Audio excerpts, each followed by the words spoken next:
नमस्कार मित्रों, मैं विकास वर्धन। आज मैं आप लोगों के समक्ष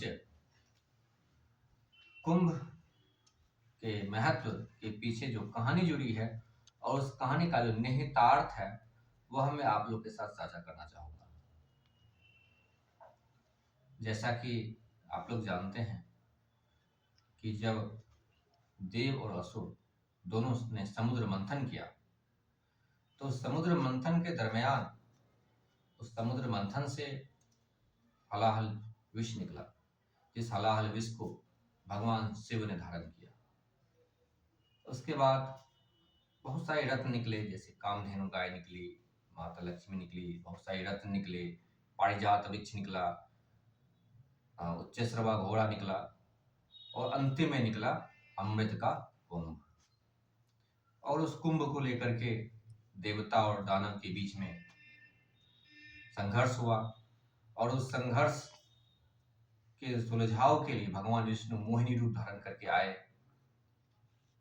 और तब उनमें से एक था जयंत, जो कि वो लेकर भागा कुंभ। तो फिर देवता लोग उसके पीछे झपटे झपटे, तब फिर उसके हाथ से जब वो भयभीत हुआ, तो उसके भय के कारण जो उसके हाथ से अमृत के कुछ बूंद देश के 4 भागों में गिरी। वो चारों जगह पर ही कुंभ मनाया जाता है। उसमें से यह एक प्रयागराज है, जहां पर कि अभी कुंभ आरंभ होने वाला है। तो प्रयागराज में जो कुंभ आरंभ होने वाला है, यह उसी की प्रतीकात्मकता है। यहाँ पर अभी जब वह भाग रहा था असुर, देवता लोग जब उसका पीछा कर रहे थे, तो उसका जो कलश था, जिस कलश में कि अमृत था, वहां से छलक करके कुछ अमृत की बूंदें प्रयागराज में भी गिरी थी। तो ये तो हुई पौराणिक कहानी। अब इस पौराणिक कहानी के पीछे जो निहितार्थ है, इसके पीछे जो छुपा हुआ अर्थ है, अब हम उस अर्थ के पीछे चलते हैं।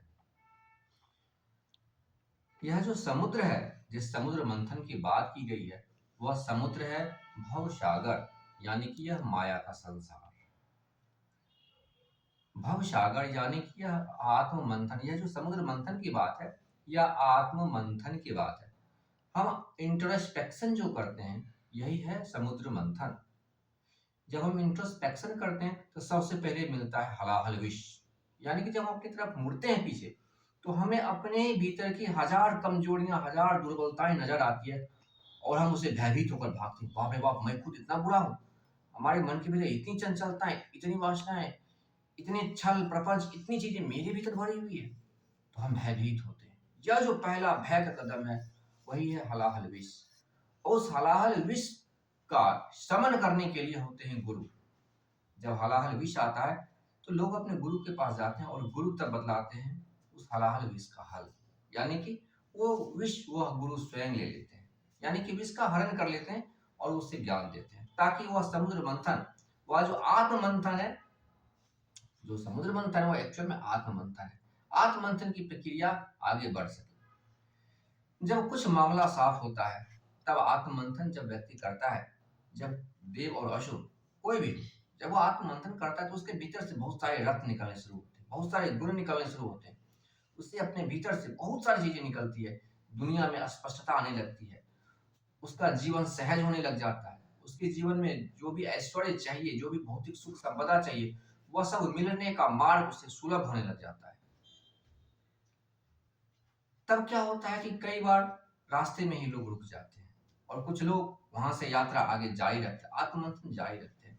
तो जो लोग जारी रखते हैं, वह अंतिम अमरत्व तक पहुंच जाते हैं, यानी कि वह जो कलश है, जो अंतिम में निकला अमृत का कलश, वहां तक पहुंच पाते हैं। और जो बीच में रुक जाते हैं, वह वहीं, जिस प्रकार से भगवान विष्णु मोहिनी का रूप धारण करके आए थे और असुरों को उन्होंने भटका दिया था बीच में, लेकिन जो देवता थे उन्होंने अमृत पान कर लिया, असुरों को भटका दिया।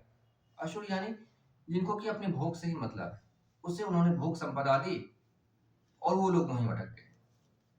तो यह एक प्रतीकात्मक कहानी है कुंभ के पीछे की। और कुंभ के पीछे जो समुद्र मंथन हुआ था, वह समुद्र मंथन यह है। और समुद्र मंथन से निकलने वाले जो रत्न थे, वो सारे रत्न इस प्रकार से रहे। अब हम आते हैं कुंभ की वर्तमान समय में जो प्रासंगिकता है, उसके ऊपर। पहले के समय में जो प्रासंगिकता थी, पहले उस पर चर्चा करते, फिर हम वर्तमान में आते हैं। पहले के समय में कुंभ जो था, वो एक बहुत बड़ा गेट टुगेदर था। उसमें भिन्न-भिन्न भाषा के लोग, भिन्न-भिन्न संस्कृति के लोग मिलते थे। सब एक-दूसरे को देखते थे और जो कूपमंडूकता थी हर व्यक्ति की, उससे बाहर आती थी। सबको जो लगता था कि मैं ही सबसे अधिक जानने वाला हूँ। कुंभ में जब सब लोग एक-दूसरे से मिलते थे, तो पता चलता था दुनिया कितनी बड़ी है। दुनिया में कैसे-कैसे काबिल लोग बैठे हैं। तब सबको लगता था एक-दूसरे को संस्कृति को जानते थे, एक-दूसरे की सभ्यता को, एक-दूसरे के ज्ञान को जानते थे। तो एक विकास की प्रक्रिया थी। कुंभ भारत के भिन्न-भिन्न जगह पे लगाए जाते हैं। तो उन सब जगहों पे लोग दक्षिण में भी जाते हैं, उत्तर में भी आते हैं। तो उस पूरे देश का भ्रमण भी हो जाता है। तो पहले ये बात थी। अब कुंभ की जो प्रासंगिकता है, इंटरनेट आ जाने के बाद बदल जाती है। क्योंकि अब तो हम इंटरनेट पे पूरी दुनिया देख लेते हैं। पहले कुंभ के कारण ही बहुत बड़ा गेट टुगेदर होता था। अब इंटरनेट के कारण तो पूरी दुनिया हमारे साथ ही होती है। जब जिस देश में चाहो देख लो। तो अब जो कुंभ की प्रासंगिकता है, वह यह होनी चाहिए कि कुंभ का जो वास्तविक निहितार्थ है, उसकी चर्चा कुंभ में हो। अभी वर्तमान में जो नदियों की स्थिति है, जो पर्यावरण की स्थिति है, उसके ऊपर कुंभ में इस चीज की चर्चा हो। तो इस प्रकार से जब एक उपनिषद पे आधारित जो अर्थ है, जो ये पौराणिक कथा है, इस पौराणिक कथा का जो उपनिषद से जो निहितार्थ निकलता है, उसके ऊपर चर्चा हो, समझ में आए यह जो समुद्र मंथन है और यह जो वासुकी सर्प से जो पहाड़ सुमेरु पर्वत से जो मंथन किया गया था, वह सब प्रतीकात्मक है। वास्तव में यह बात है आत्म मंथन की। यह बात है आत्म मंथन से जो आत्मज्ञान निकलता है, जो आत्मज्ञान मृत्यु के भय से मुक्ति देता है, यही है वह घट, वही है यह अमृत। इस अमृत की बात पुराण की कथा में कही जाती है। पुराण की कथा बहुत ही एंटरटेनिंग है, लेकिन इसके भीतर बहुत ही छुपा हुआ अर्थ है। उस अर्थ को हम जरूर समझें, वरना सिर्फ एंटरटेनमेंट तक ही रुक जाएंगे तो अमृत नहीं मिलेगा। जिस प्रकार से असुरों को अमृत नहीं मिला, वह एंटरटेनमेंट तक ही अटके रह गए। आशा करता हूँ मित्रों, कहानी आप लोगों को पसंद आई होगी।